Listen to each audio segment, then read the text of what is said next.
Hello, everybody. Thank you very much for your participation in the Critical Issues Forum online teachers workshop.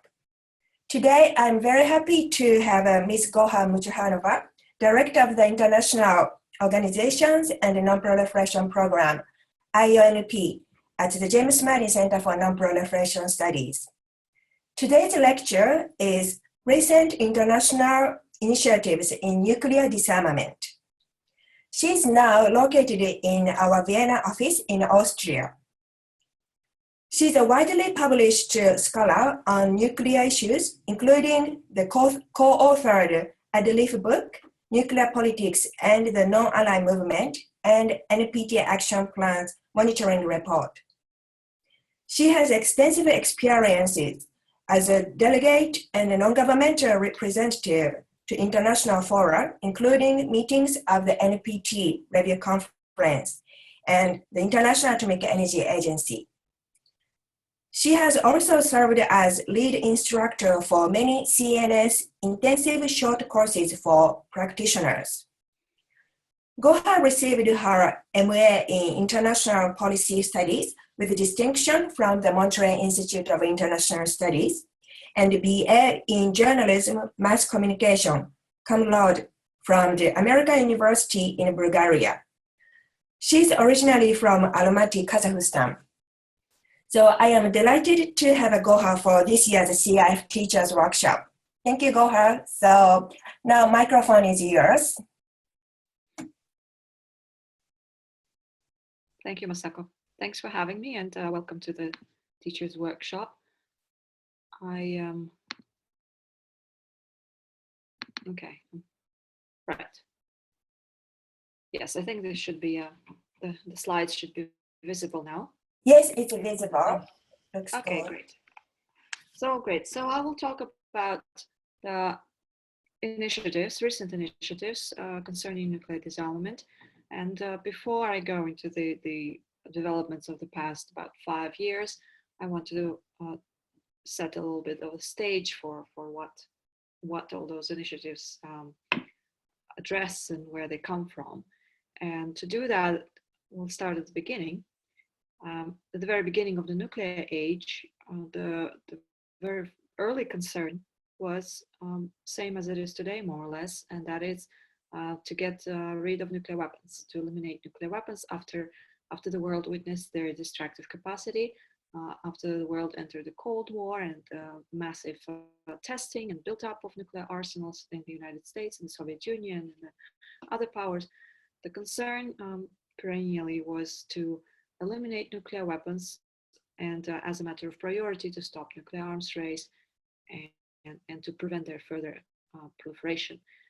So when the 18-nation Disarmament Committee was discussing the priorities in disarmament and the 10-nation Disarmament Commission before that, the focus moved from initially the broad question of general and complete disarmament encompassing all kinds of weapons, conventional as well as weapons of mass destruction. The focus eventually moved to specifically nuclear weapons as a matter of priority and as a matter of practicality, recognizing that dealing with general complete disarmament all at once is not going to be feasible. And there, on the basis of different proposals and discussions, nuclear disarmament agenda formed around 3 priority steps. And since the 1960s, those steps have pretty much remained the same. The central ones were the banning of nuclear weapons, banning of nuclear testing in all atmospheres, in all media, the fissile material production ban, and non-dissemination of nuclear weapons. So nuclear testing ban is about preventing both horizontal proliferation, meaning if you cannot test nuclear weapons, you're not going to be sure about your arsenal if you're a newcomer to the nuclear field. Or if you already have nuclear weapons but cannot test anymore, then you cannot be sure about the improvement of nuclear weapons design, and that's sort of vertical proliferation. And that was the most urgent concern at the time, the number 1 call. The next step after that was perceived to be eliminating the material or preventing the production of material that goes into nuclear weapons, and this is where we get the fissile material production ban. And at the time, the focus was on future production because the states had not yet built up those massive stocks of fissile material that they have today. And then step 3 is non-dissemination of nuclear weapons. Today, looking back, we can tell that we've more or less accomplished the step 3, embodied through the Non-Proliferation Treaty, which is considered the cornerstone of the international non-proliferation regime. We do have a nuclear test ban treaty, which I believe is the focus of this year's workshop, which unfortunately is still not in force. And as for fissile material production ban, the world hasn't even begun negotiating it. Considering that this disarmament agenda was set in the 1960s, the progress is not too impressive. And there is indeed a lot of frustration among non-nuclear weapon states about the lack of progress, lack of accomplishments in terms of actual nuclear disarmament, as opposed to non-proliferation or arms control. The only legally binding instrument that exists in the international law that contains the disarmament commitment legally binding is the Non-Proliferation Treaty itself, where Article 6 commits each state party to pursue negotiations in good faith towards effective legal measures to stop nuclear arms race, towards nuclear disarmament, and eventually general complete disarmament. So this is the only legally binding document to which nuclear weapon states are parties that actually commits them to pursue disarmament. However, Article 6 is much less specific than some of the other commitments in the NPT. It doesn't have any timetables for nuclear disarmament measures or negotiations, doesn't have a deadline by which nuclear disarmament should be accomplished, doesn't have specific benchmarks. How do we know that we're making progress, for example? And there is no verification attached to the disarmament commitment under the NPT. So a lot of the discourse within the NPT review process throughout the treaty's existence has been about how do we achieve progress on nuclear disarmament, how do we know this is progress, and what the next steps should be. And a lot of focus traditionally has been on what the nuclear weapon states are doing and on what they have promised, one review cycle after another, and what they have done in the past 5 years. What states didn't pay too much attention to is the word each, or the words each of the parties in Article 6. And that changed in the past about 5 years, where the non-nuclear weapon states started taking much more of an initiative and really brought up the text back to indicate that this is not just the nuclear weapon states' business, this is each of the parties to the treaty, and each of the party undertakes to pursue negotiations. And I'll talk a little bit later about how that specific phrasing is being taken up by the proponents of a nuclear weapons ban. The NPT, within the NPT itself, there are no specific structures for negotiating nuclear disarmament agreements. However, we do have the so-called UN disarmament machinery, and this is a set of institutions within the UN system with a responsibility for disarmament writ large and nuclear disarmament in particular. One is the first committee of the UN General Assembly. This is a committee dealing with disarmament and international security. It meets every October for a month, and it adopts resolutions that are then forwarded to the UN General Assembly. Those are politically binding, so they're not legally binding instruments, but they serve to signal states' positions on a variety of issues, and specifically in our case, nuclear weapons, disarmament, and arms control.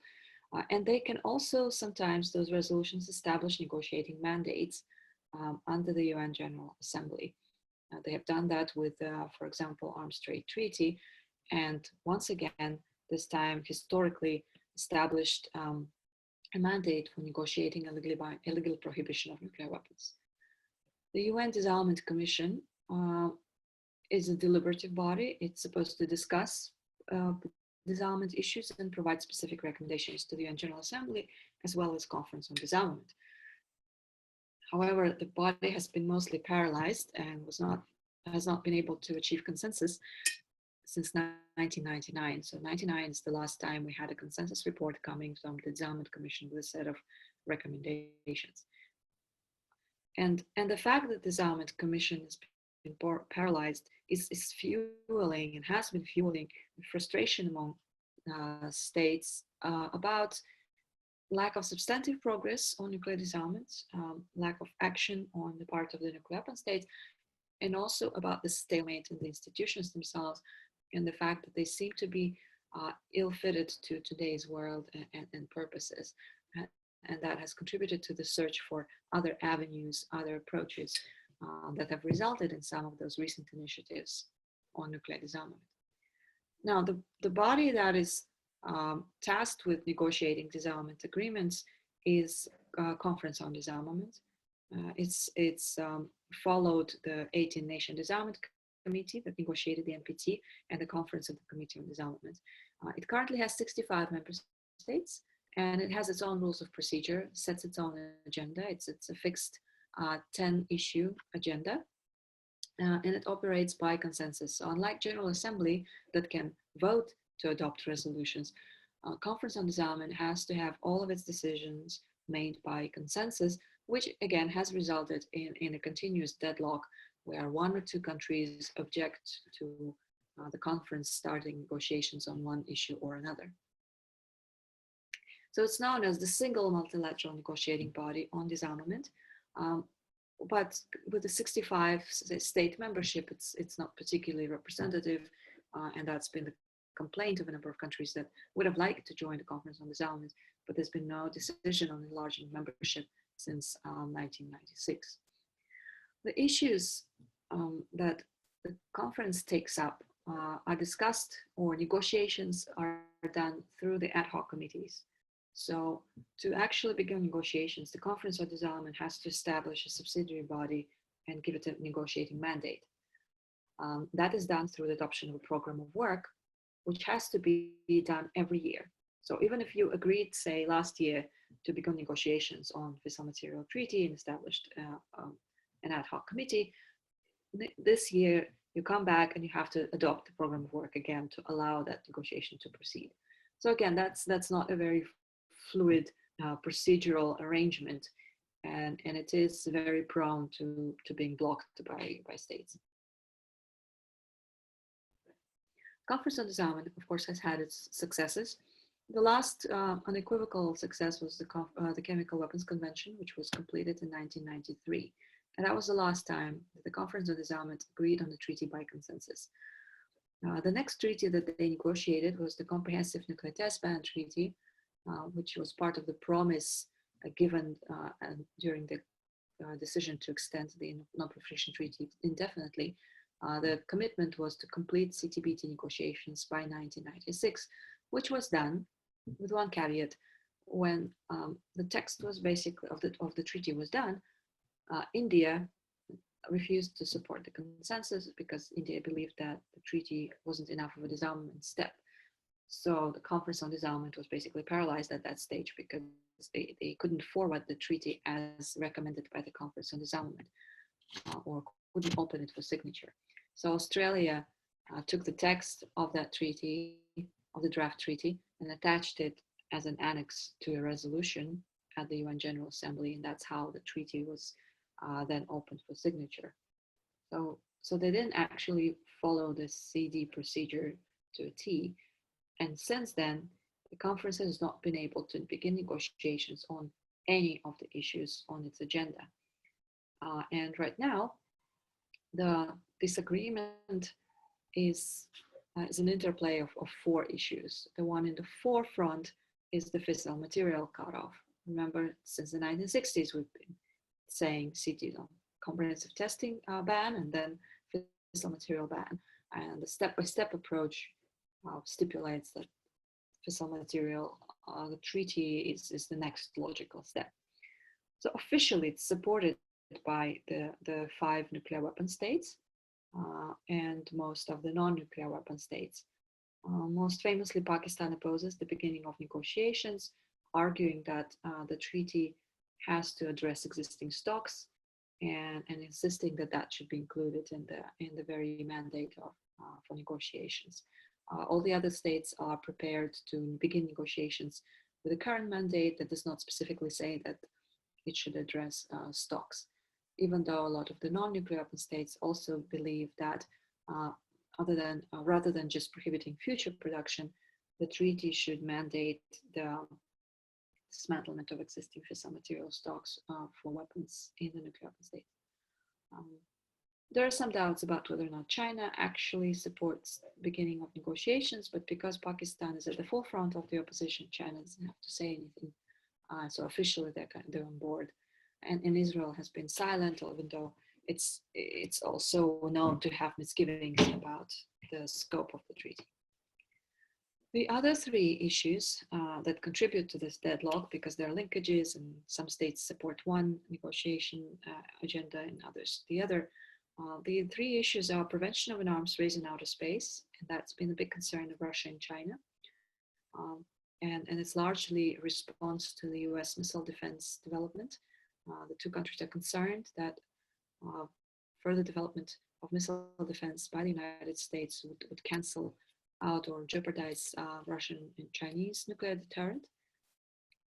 And so they push for the prevention of an arms race in outer space, in the sense that they don't want the placement of weapons in space that could be used to shoot down land-based nuclear tipped ballistic missiles. Negative security assurances and the nuclear disarmament issue writ large are the flagship topics of the non-aligned movement. Negative security assurances mean that nuclear weapon states should promise not to threaten to use nuclear weapons against states that don't have them. There was a push to have those assurances built into the NPT. That wasn't successful. And so the non-aligned movement would like to see a legally binding instrument on specifically negative security assurances, which none of the nuclear weapon states are prepared to negotiate except China. And nuclear disarmament is supposed to be covering everything, but in the context of the CD, it means the negotiation of a comprehensive nuclear weapons convention. And that was a long-standing proposal supported by the non-aligned movement to have a comprehensive document similar to the Chemical Weapons Convention that would prohibit the possession, development, stationing, deployment, use of nuclear weapons, and also stipulate the dismantlement of existing nuclear arsenals under international verification and control. That proposal is still valid, but it's kind of stepped back into the shade a little bit because of the recent developments and because of the recent proposals that don't focus so much on the actual elimination program, but more on the normative part on prohibiting different aspects of nuclear weapons possession and development. So while there's all this deadlock in the CD and stagnation in the UN Disarmament Commission, and also lack of progress within the NPT itself, despite of a number of documents being adopted, the 13 practical steps, the 2010 action plan that stipulates specific steps for nuclear weapon states to undertake. What we see against that lack of the backdrop of that lack of progress, we see resurgence of the reliance on nuclear weapons.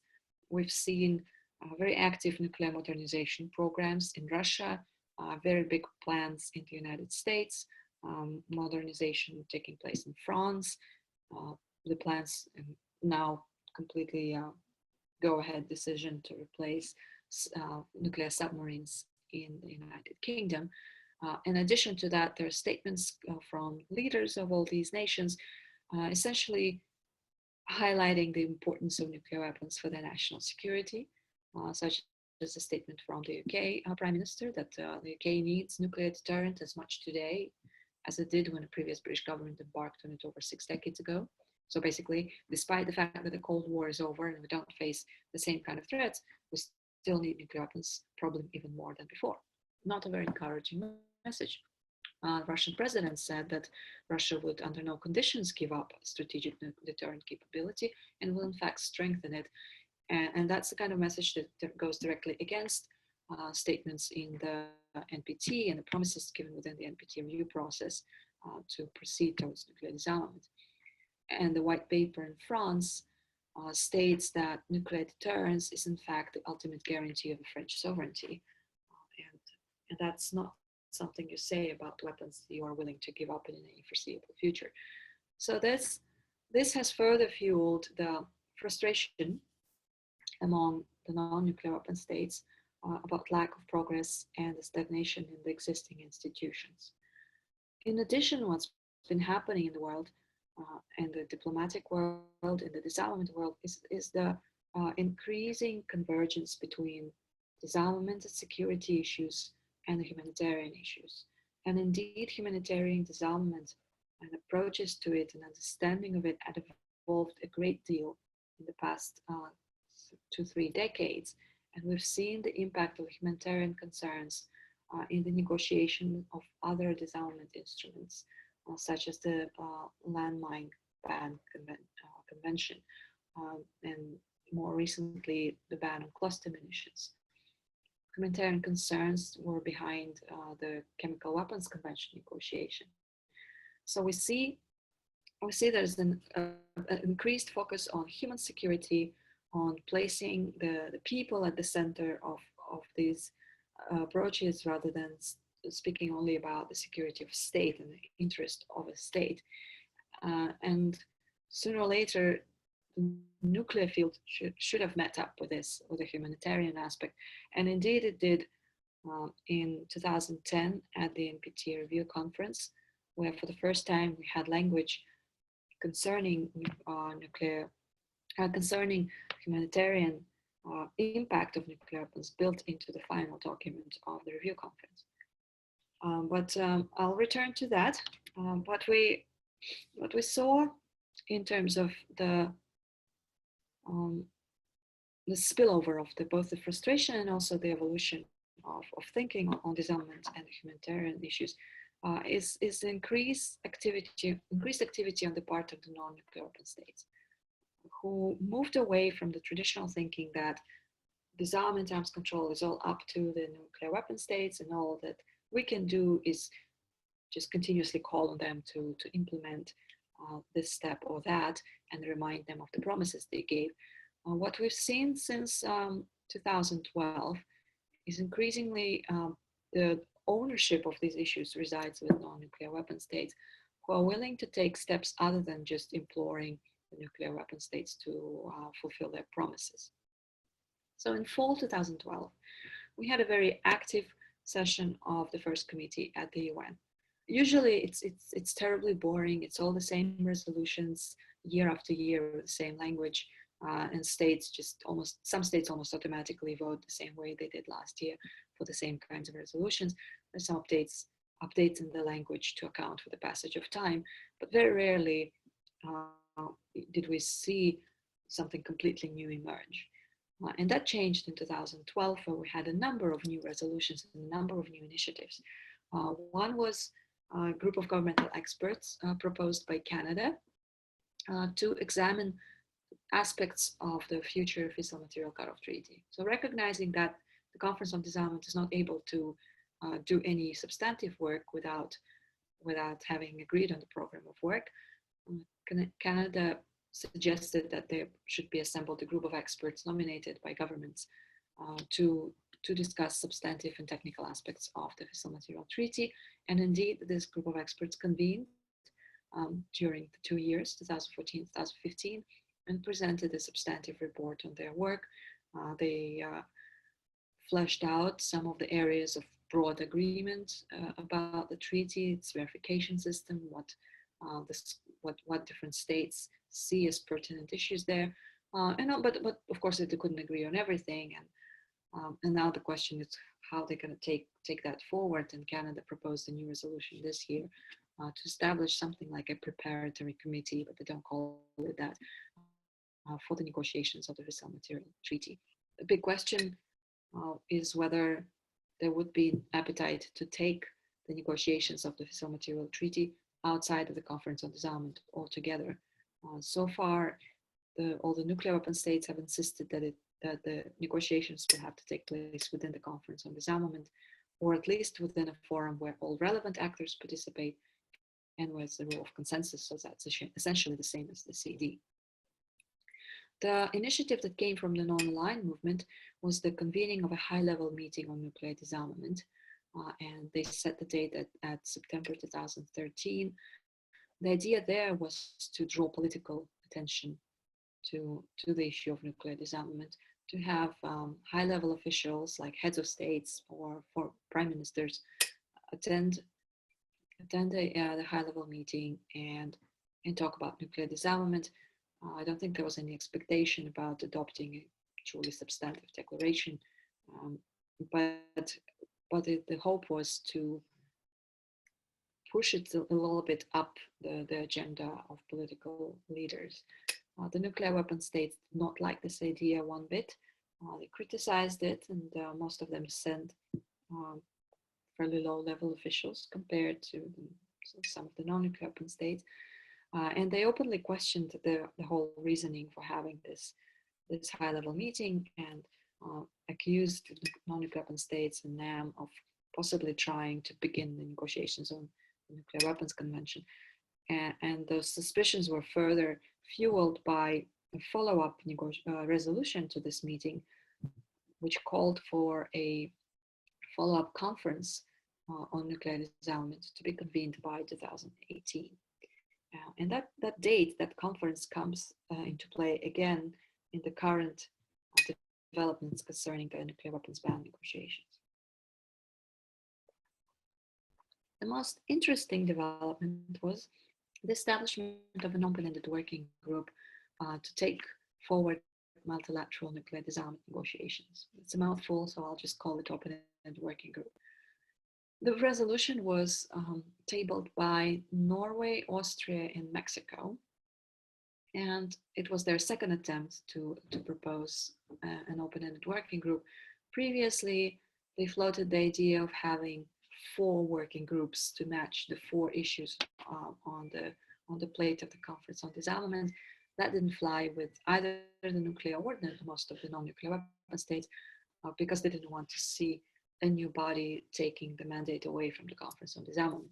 So instead, they proposed in 2012 to establish one working group and have an open participation, so all UN member states could attend, as well as civil society and academia, which was also new for the nuclear sphere, and have a flexible agenda. So it's just that, multilateral nuclear disarmament negotiations, and from there, states can bring in whatever issues they think are pertinent. And that was very interesting and was very useful because finally it wasn't necessary to stick to what the CD was discussing or stick only to what was decided at the NPT. The open-ended working group did not have a negotiating mandate. It was just a discussion forum to bring up proposals on how do we move forward with negotiating on nuclear disarmament. And then it tied in with the biggest initiative that emerged since 2010, and that is the humanitarian initiative, or the humanitarian consequences of nuclear weapons. As I mentioned before, the 2010 NPT review document for the first time had explicit reference to the catastrophic humanitarian consequences of nuclear weapons and called the nuclear weapon states to abide by international law and international humanitarian law at all times. And a number of countries took this statement as a platform to begin a process that developed along 2 paths. And it's interesting that the humanitarian consequences initiative is so new, considering that the world has witnessed terrible impact of nuclear weapons in Hiroshima and Nagasaki, and nuclear weapon states argued that they are very well aware of the humanitarian consequences, and indeed the United States has done some studies, other nuclear weapon states have done studies, but over time the focus on that has faded, and most certainly the Non-Proliferation Treaty meetings did not ever concentrate on discussing what actually happens when nuclear weapons are used. They talked about security conditions for having or not having nuclear weapons, reminded endlessly about promises given by nuclear weapon states, but never really concentrated on why is it that we need this, and what happens if nuclear weapons are used, what happens to environment, what happens to humans, what happens in the context of international humanitarian law. So some things are well known, or so states thought. Um, the immediate impacts like thermal radiation and the blast and the shock wave, the more long-term ionizing radiation. But what hasn't been in the focus traditionally is response needs. Uh, what do we do? How do we react? What should the national governments have in place? How does the international system, how does the UN react? Do we have an international organization with a mandate to respond to the use of nuclear weapons? What are the longer term effects on the economy, for example? The world has changed dramatically since 1945 in terms of interdependence. So what would be the economic impact of a nuclear weapons use anywhere? What would be the impact on environment and climate, and subsequently food supply, agriculture?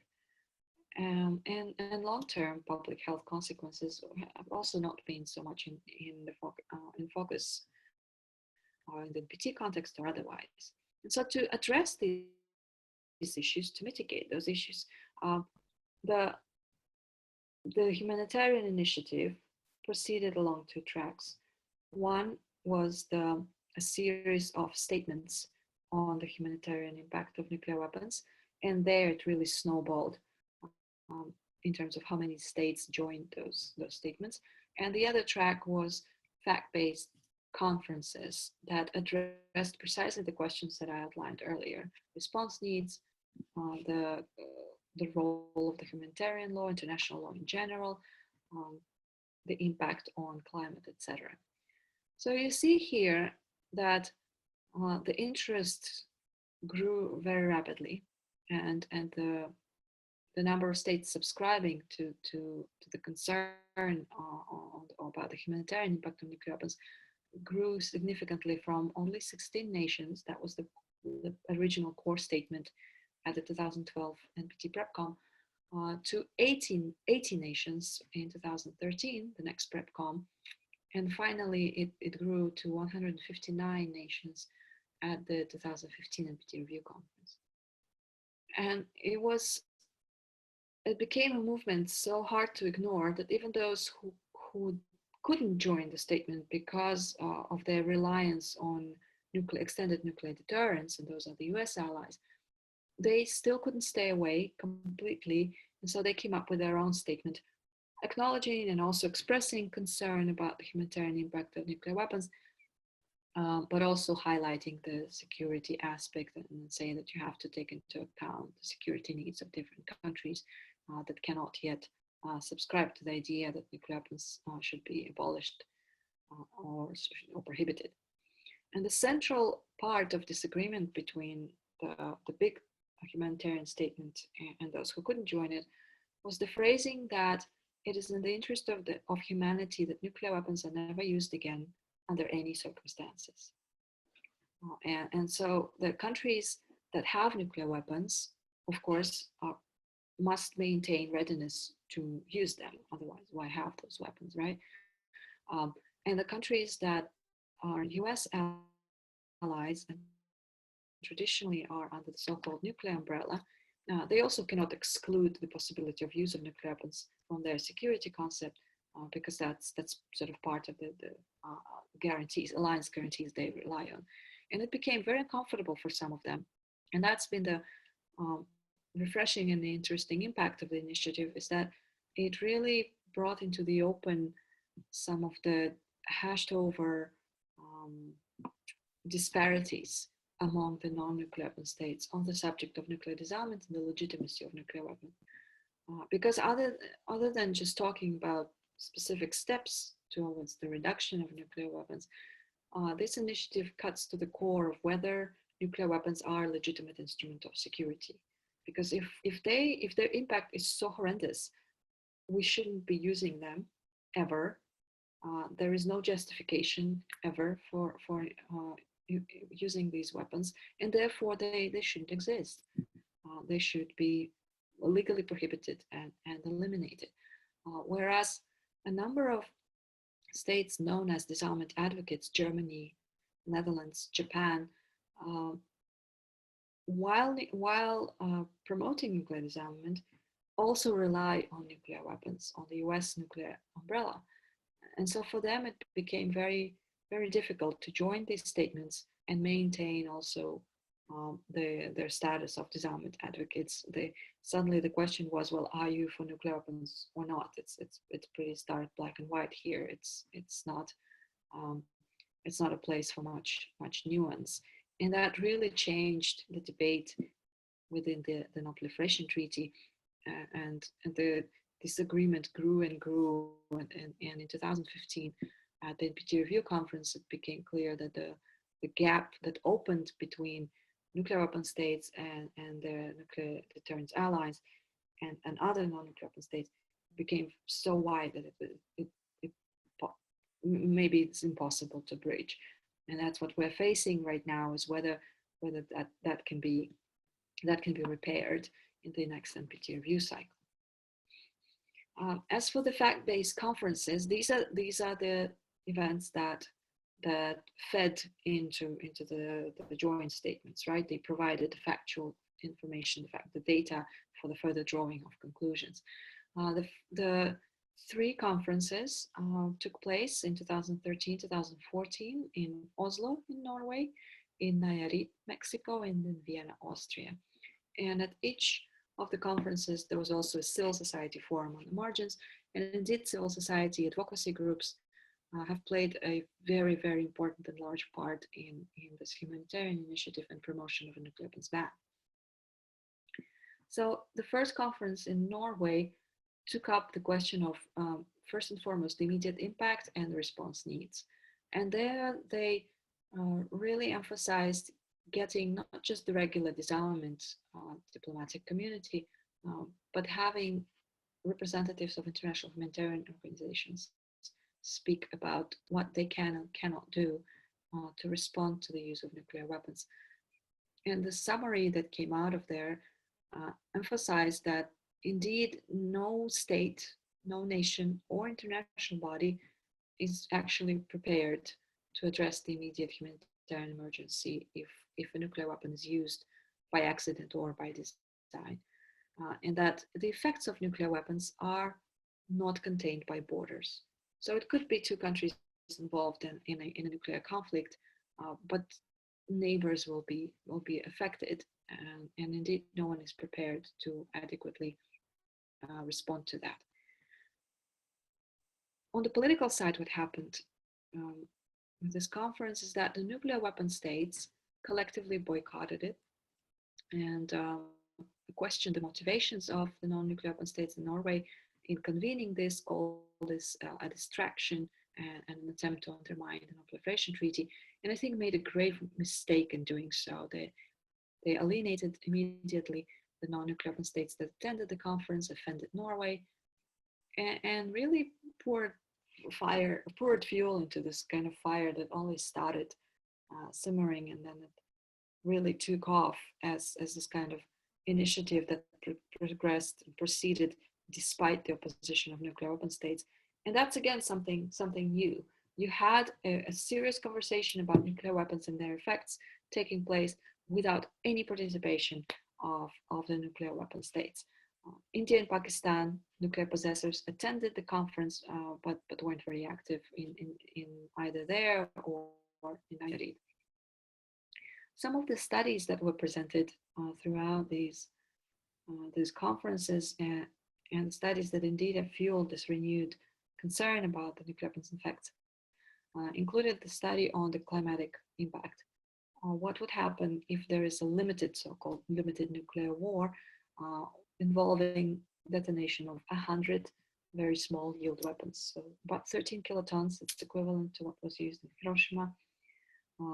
And the imagined scenario here is that India and Pakistan go to war. So this is the kind of regional conflict involving nuclear weapons. The study using modern climate models found that the fires that would be generated by the nuclear explosion would result in the emission of soot and smoke that would lead to cooling, significant cooling, about a couple of degrees, which in a rapid time frame, a small time frame, is a very significant impact. and that would lead to climate disruption and change in the growing season and subsequently agricultural crops and food supply. And so, in addition to affecting the people who are immediately in the zone of conflict, it would also affect up to 2 billion people or more around the world, because they would because all this soot and all this in the atmosphere would block the sun, would result in cooling, would significantly impact the growth of wheat, for example, in China, maize in the United States, corn also in China, rice, and would lead to the disruption of agricultural markets. Food supply would suffer, food prices would rise, and so a number of people who are currently already experiencing hunger or are just at the borderline of malnutrition, they would be pushed into famine. And that really brought the message home for a number of non-nuclear weapon states, who see themselves as completely removed from all these nuclear weapons problems. They never wanted nuclear weapons. They are removed from nuclear weapons possessors. But all of a sudden you see that use on such a scale of nuclear weapons in one region could affect people all around the world. And so that promoted a much more of a sense of ownership of the issue among countries who were otherwise not so active, and renewed the call to do something about the elimination of nuclear weapons. Another aspect that was raised, especially at the Nayarit conference and then subsequently in Vienna, was the risk of use. Throughout the Cold War, there was the heightened perception, right, that there could be imminently a nuclear exchange between the superpowers. After the end of the Cold War and the dissolution of the Soviet Union, that feeling went away, and we, as an international community, got rather complacent. The idea was that it's not very likely, it's not likely at all that the two countries would use nuclear weapons against each other. But what we didn't consider very much until recently is the risk of accidental use. And the studies that came out in the past several years focusing on that include Command and Control, and now there's also a movie based on the book that examines safety accidents in the US Air Force having to do with nuclear weapons. And it reads like a thriller, and it describes several incidents that almost led to a nuclear detonation or possibility of a launch of a nuclear missile from the United States that could have led to a full-on exchange between superpowers. Another aspect of the issue is the possibility of miscalculation, the use of nuclear weapons by mistake, and that's the topic of the study by the Chatham House, which is called Too Close for Comfort. And there they cover incidents such as the 1983 episode when a Soviet officer on duty saw an early warning signal that 5 missiles had been launched by the United States towards the Soviet Union. So he should have reported it up the chain of command, but he applied some critical thinking and decided that this must be a mistake, and so it must be some kind of glitch in the system, because 5 missiles is too few for an actual attack. And he was right, it was a glitch in the system. So he's often dubbed the man who saved the world. But had he reported it up the chain of command, who knows where this would have gone. And so there were a couple of things like that where we came very close to an actual nuclear detonation or full-on nuclear exchange. And those kinds of risks haven't really gone away. Nuclear deterrence is still prone to misinterpretation. Nuclear deterrence is a psychological construct, so it all depends on how well you send the signal about your intention or your resolve, and how well your opponent interprets that signal, and vice versa. So that's still a field that's prone to miscalculation or misunderstanding. The big contribution of the Nayarit conference, in addition to the discussion of the risk of use and accidents, was the fact that Mexico took the chair summary further than a number of countries participating were ready for it to go. So rather than just summarizing the actual discussion, the chair went as far as to say that the conclusion from the discussion should be that there ought to be new international standards and norms prohibiting nuclear weapons. And that really put a lot of countries on edge, first and foremost US allies that attended the conference, but also those who supported the humanitarian initiative from the start, like Switzerland and Norway, who were not yet ready for the actual negotiations of something new. But the organizer of the next conference in Vienna had to deal with that, and they took the issue further. So after discussing risk and impact and the impact of nuclear testing, Austria also had a panel on the applicable international law in the case of nuclear weapons use, and identified that there exist gaps. We don't have the actual instruments that makes nuclear weapons legal, and we're lacking a number of instruments to somehow formulate how to respond to the use of nuclear weapons. So in addition to a factual summary, what Austria came up with is the so-called humanitarian pledge. They called it Austrian at first and then renamed the humanitarian. And the pledge is Austria's promise to work with all relevant stakeholders to stigmatize, prohibit, and eliminate nuclear weapons in light of their unacceptable humanitarian consequences and associated risk. And the pledge became very widely supported within a fairly short period of time. In February 2015, a whole continent endorsed it, a community of Latin American and the Caribbean states. So that's a very serious number of countries.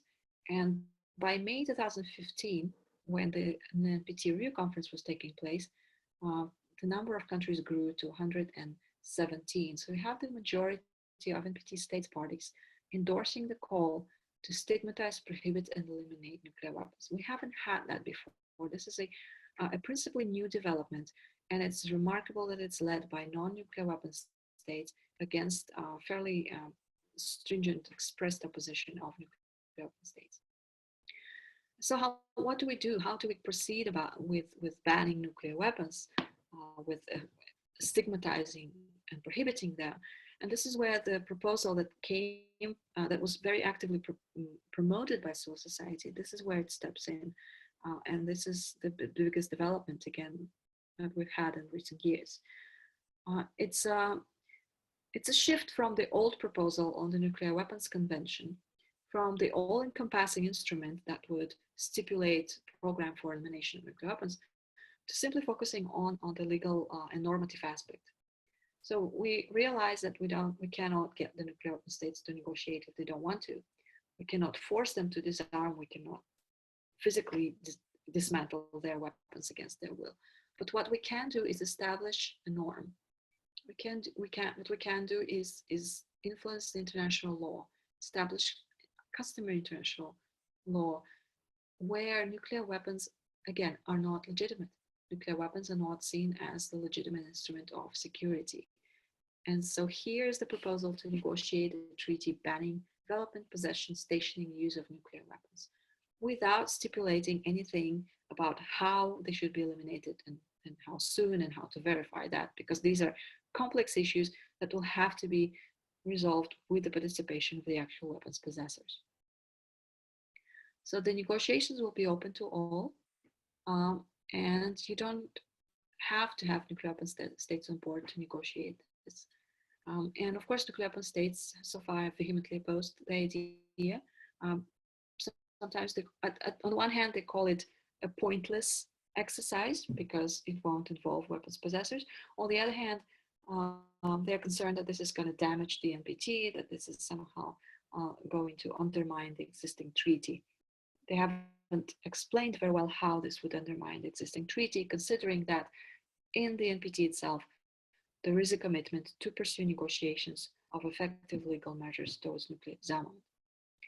Now, where is this negotiation going to take place?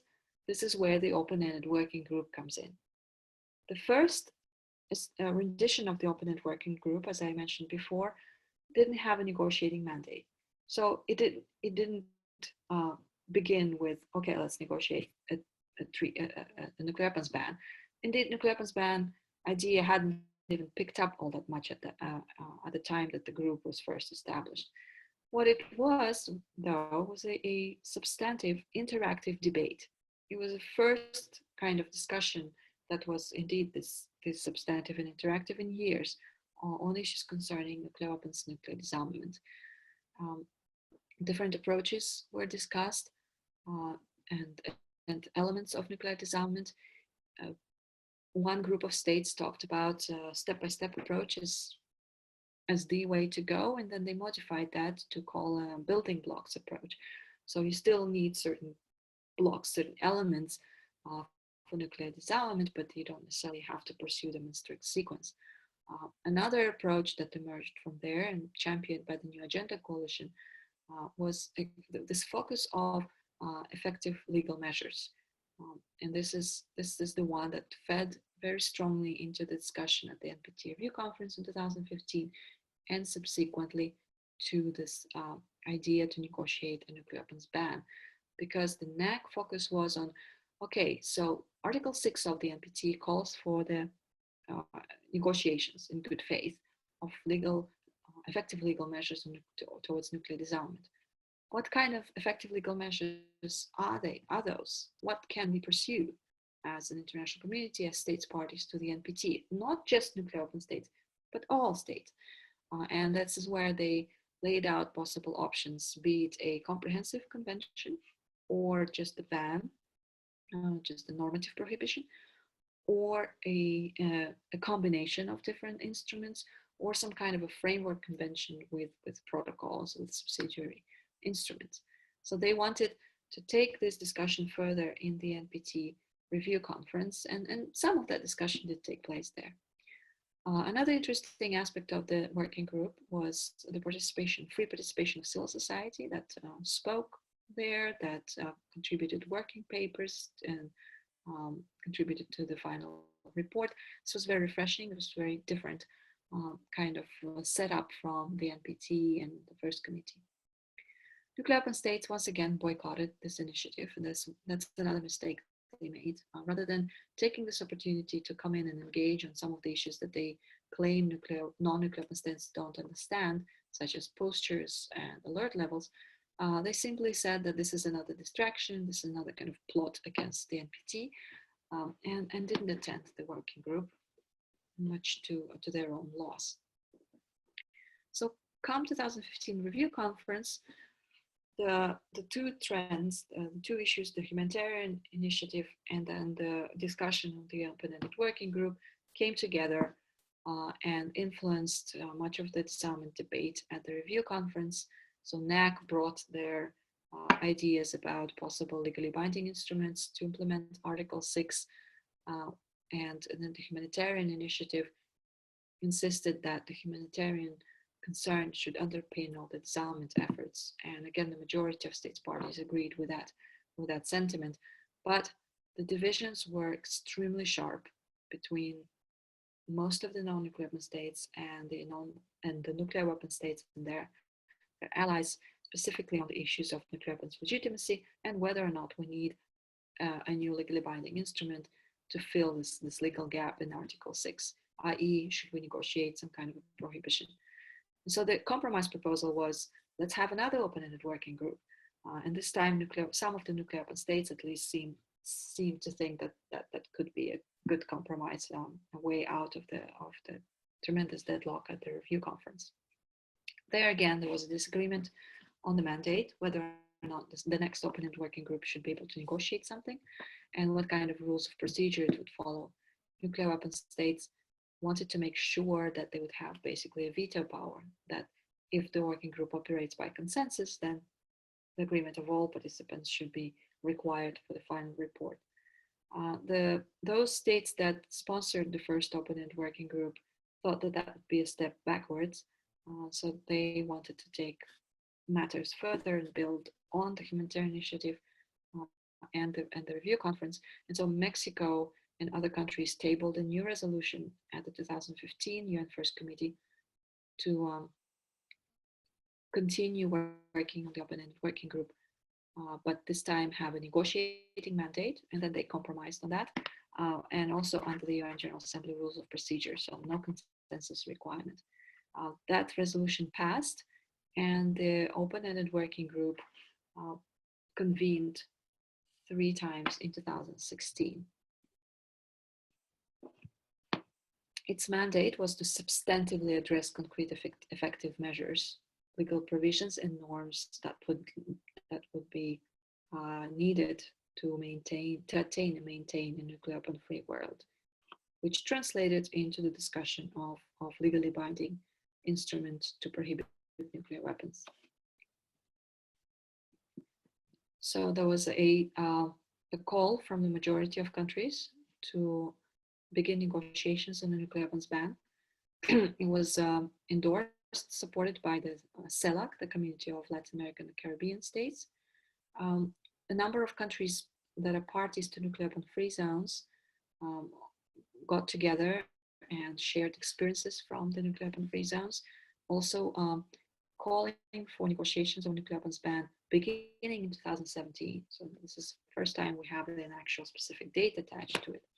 And on the other end of the spectrum, we had, again, a number of US allies talking about the so-called progressive approach, which is more or less the same idea as the building blocks, where they talk about different steps towards nuclear disarmament, but not an actual outright prohibition.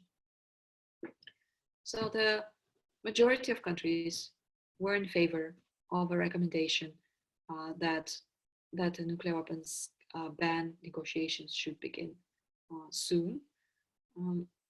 But still, they tried to adopt a consensus report, meaning that they were not going to phrase this as an outright recommendation, but just say that the majority of states supported that idea. They thought they had agreed on the text in the closed door sort of last minute negotiations, but when it came up to the adoption of the report, Australia asked for a vote because they could not support a consensus document that contained language basically endorsing the idea of a nuclear weapons ban. So that led to amendments and a stronger language in the report. And the report that was finally adopted by vote specifically recommended that there should be negotiations starting in 2017.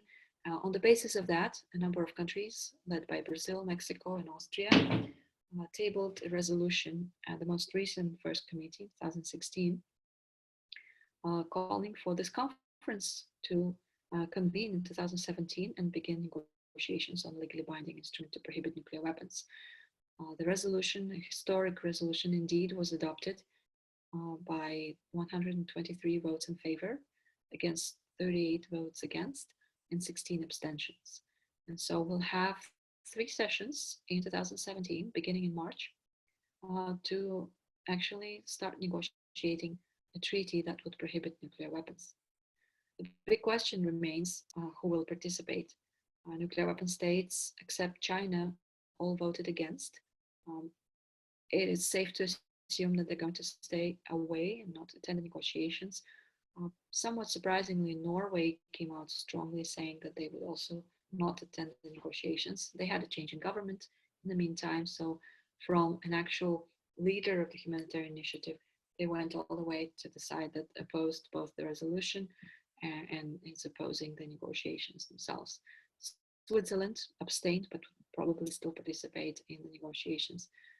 Japan and the Netherlands, among the US allies, abstained, so they might be under significant pressure domestically to attend the negotiations. But even if they don't attend, this is a historic development. This is for the first time there will be a UN mandated conference, UN mandated body to specifically and substantively address the issue of prohibiting nuclear weapons. And the drafters of the resolution included civil society in that. So there's a possibility for non-governmental organizations to make a contribution here.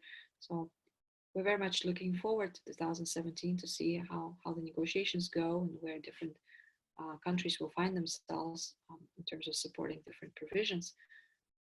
But given the results of the elections in the United States and given the opposition of other nuclear weapon states to this idea, of course, the question of how the negotiations will play out and how they will affect the non-proliferation treaty review process is a very serious one. And I would say that the review process will be complicated, most certainly by these negotiations. At the same time, by putting the question of the legitimacy of nuclear weapons in those stark terms, it's really a shake-up of the system, and it might be just something that the NPT needed to get out of its stagnation and to finally start addressing the disarmament issue more substantively. All in all, it's really hard to predict how this will proceed, but come March, we'll see the first session of the ban negotiations that will establish, I think, the mandate and the scope of the future treaty. And there, I think it will become a bit clearer where we'll find ourselves in the NPT review process. I will stop here. I probably went over time, but maybe there are questions. Okay, thank you very much, Gaukhar. It was really comprehensive, and we learned a lot of things. And since teachers are going to view this recorded version, for the sake of teachers, I would like to ask a couple of questions. And it is really interesting year for the nuclear disarmament, and this adoption of the UN First Committee resolution is definitely significant progress. At the same time, as you also mentioned, this division between the nuclear weapon states and the non-nuclear weapon states, even among the non-nuclear weapon states, there, between non-aligned movement and US allies. So, and I don't think there's any short answer, but I am wondering if they are really talking each other. Like, I don't know if there is any good so-called bridge builders, and I don't see, I'm not so optimistic, but once we start this negotiation, do you see some, what's your prediction? Who could be the bridge builder, or there is no bridge builder, or just they go on their way? So just very interesting question to think about it. So. Well, it's an important question, and as you said, there's no short answer. I don't know if there's any answer at all, because a big takeaway from the review conference was specifically the lack of bridge builders and the lack of adequate space for bridge builders, I think. The New Agenda Coalition, once upon a time, served as something of a bridge builder, right? They were the group that could negotiate effectively with the nuclear weapon states and also get the non-nuclear weapon states on board, the non-aligned movement and others, and that they played a very constructive role in 2000 and became very active again during the 2013 open-ended working group. But they, in 2015, they moved away from that, from the bridging role towards more of a promotional role, right? They more and more found themselves aligning with the idea of there being a necessity for a new instrument, such as the nuclear weapons ban, and also they found certain disagreements within the group, which made it impossible for them effectively to act as a coalition the way they did before. So you had Mexico at the forefront, and Mexico and South Africa all in on the humanitarian aspect, a more hesitant New Zealand, and then Egypt almost entirely preoccupied with the Middle East issue. So as a coalition, they couldn't function effectively. And after the review conference, the group shifted again, and you had Mexico and South Africa and Brazil getting closer with Austria, who is not a member of NAC, and Ireland, of course, was on board. working more specifically towards the legally instrument prohibiting nuclear weapons. So that sort of is seen as an extreme position by nuclear weapon states.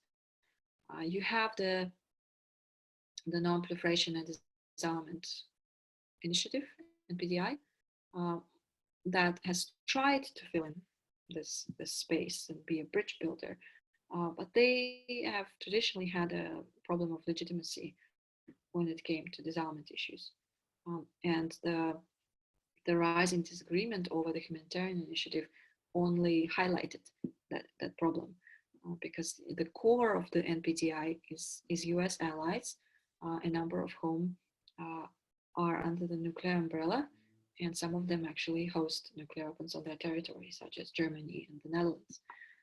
So that tremendously damages, I think, in the eyes of, say, non-aligned movement, the ability of those countries to effectively represent their views on nuclear disarmament and build those bridges. The group was useful in pushing for greater transparency of nuclear arsenals and had very valuable proposals in that regard. But in terms of where they stand on, again, the ban and the humanitarian initiative, there is a serious division within the group itself, where you have Australia on the one end of the spectrum and Mexico on the completely other end of the spectrum. So if they're not able to bridge that within the group, they just basically hash over it. Therefore, they're not able to bridge that between the two larger camps, so to say. And as I mentioned before, the substantive disagreement became not a matter of which steps are first, whether the priority is CTBT or FMCT, or whether the stocks should be included. The profound disagreement became whether or not nuclear weapons are legitimate weapons. And it's very hard to bridge that. It's impossible to bridge that with just skillful negotiating diplomatic language. It is a fundamental disagreement, and that's the danger I see to the review process of the NPT, that either we go in and we just face that same kind of gap, or we go in and everybody pretends that all that scorched ground didn't happen and we'll go back to business as usual. Considering that there is the resolution to begin negotiations on the ban treaty, I would expect the former rather than the latter. You cannot go back to the review process and pretend that nothing happened. You will have negotiations on banning nuclear weapons. So I think that will really color everything that happens in the next review cycle. Okay, thank you. So it sounds really, really, really difficult, if not impossible. So I believe, so my understanding is none of the nuclear weapon states support the idea of delegitimizing nuclear weapons, of course. So not in the short term. Yeah, not for not in the medium term. China is interesting. China was fairly quiet, and then they abstained on the resolution. And China is the one that had traditionally said that, yeah, sure, let's negotiate on nuclear disarmament. But US and Russia have to come down with their numbers first. Right. So basically, they might show up. Who knows? They might show up at the negotiations. I wouldn't bet on it, but at least they didn't vote against. Right. China abstained, and interestingly, North Korea voted for.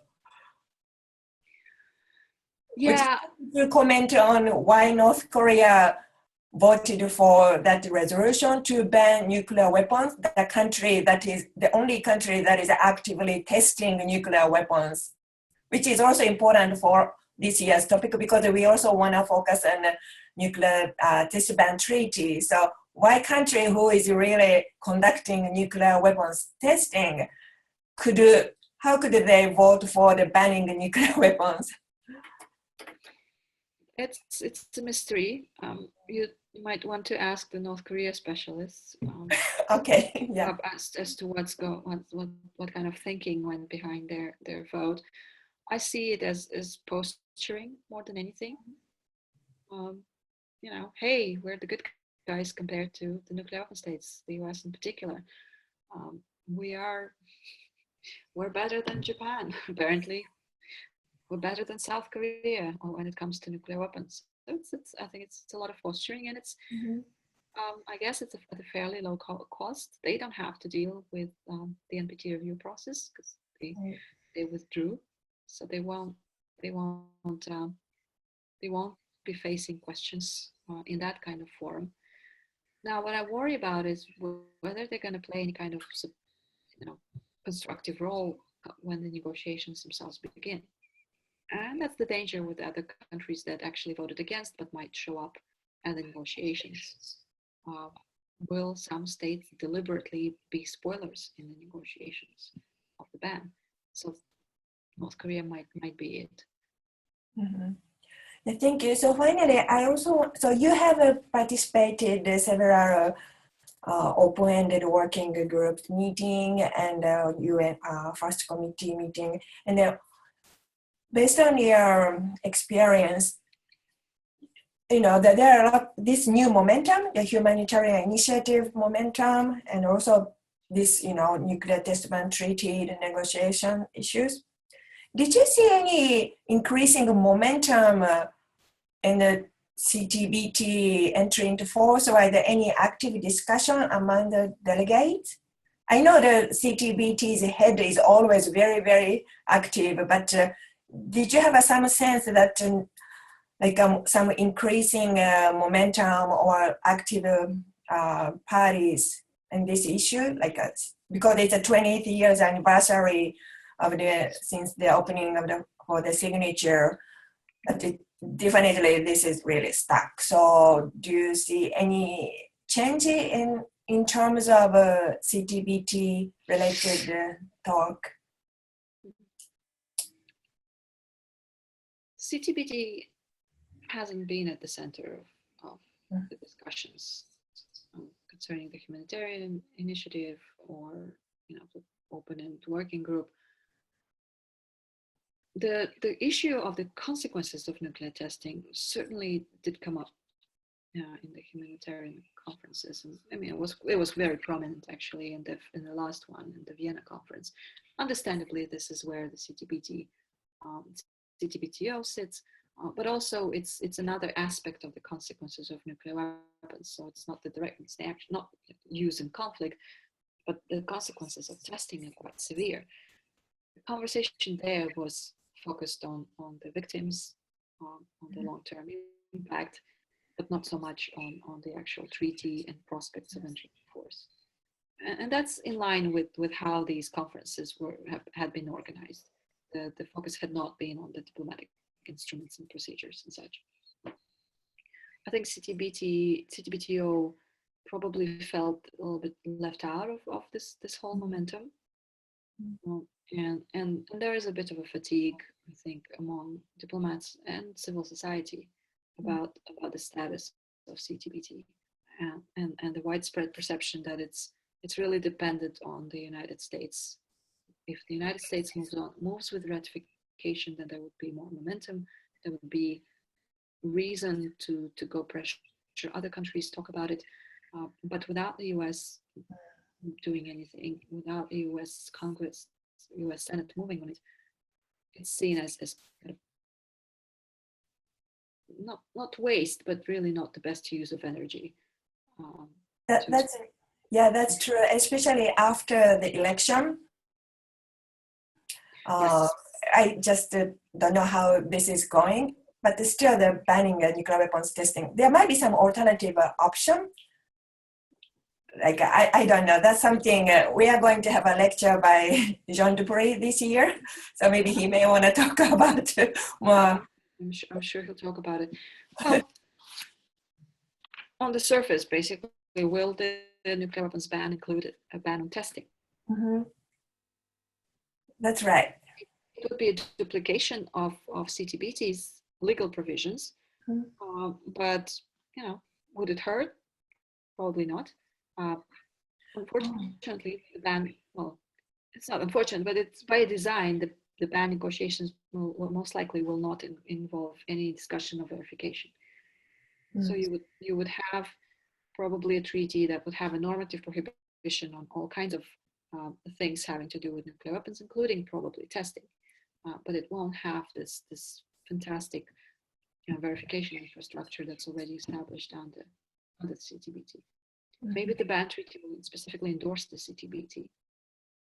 And that's one thing, and it's something to discuss and float with countries that are going to negotiate. How are they going to address some of the existing instruments?